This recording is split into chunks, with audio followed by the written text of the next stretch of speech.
Hello बच्चों, let's understand question firstly. देखिए question आपसे क्या बोलना चाहता है। क्वेश्चन में बोला जा रहा है the increasing order of reactivity of following compounds towards reaction with alkyl halides.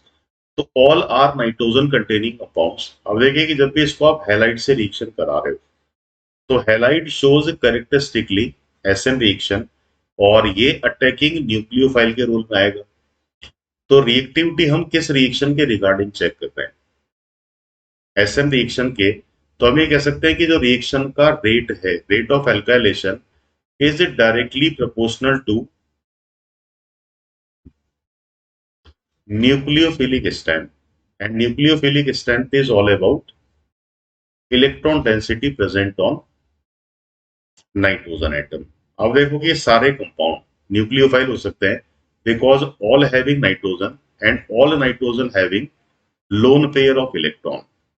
तो सिंपली हमें ये देखना है कि जहां इलेक्ट्रॉन डेंसिटी ज्यादा है तो इलेक्ट्रॉन डेंसिटी को यहाँ पे ज्यादा और कम कंपेयर करोगे तो एक फैक्टर आपको इन्वॉल्व करना पड़ेगा। That factor will be resonance. अगर कोई भी लोन पेयर रेजोनेंस में इन्वॉल्व है तो वो डिलोकलाइज होगा। दैट मीन्स की इलेक्ट्रॉन डेंसिटी भी कम होगा, इलेक्ट्रॉन का अवेलेबिलिटी भी कम होगा। तो जहां पे भी रेजोनेंस है वहां पे हम ये कह सकते हैं कि न्यूक्लियोफिलिक स्ट्रेंथ रिड्यूस हो जाना चाहिए। तो रेजोनेंस सब में है। अब देखो कि यहाँ पे अगर हम कंपेयर करें तो आपके पास सिंगल एनिलीन है और कोई इलेक्ट्रॉन विदड्रॉइंग पावर यहाँ पे नहीं है।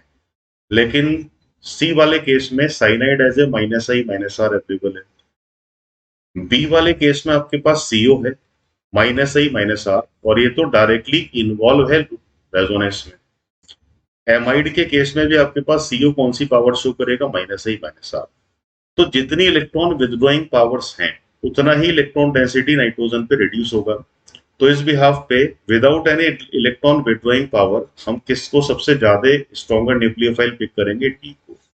डी के बाद नंबर आ जाना चाहिए सी का, बिकॉज साइनाइड यहाँ पे डायरेक्टली नाइट्रोजन से एसोसिएटेड नहीं है। अब अगर मैं ए और बी में कंपेयर करूं तो यहाँ माइनस आई माइनस पावर एक बार वर्क करता है, जबकि यहाँ पे ये कितनी बार रिपीट हो रहा है? दो बार। तो हम ये कह सकते हैं कि ए बेटर न्यूक्लियोफाइल है इन कंपेयर टू बी। तो करेक्ट आंसर आपका रहेगा डी सी ए बी। और डी सी ए बी अपने को किस ऑप्शन में दिया जा रहा है? ऑप्शन नंबर फर्स्ट में। तो I hope you understood this question.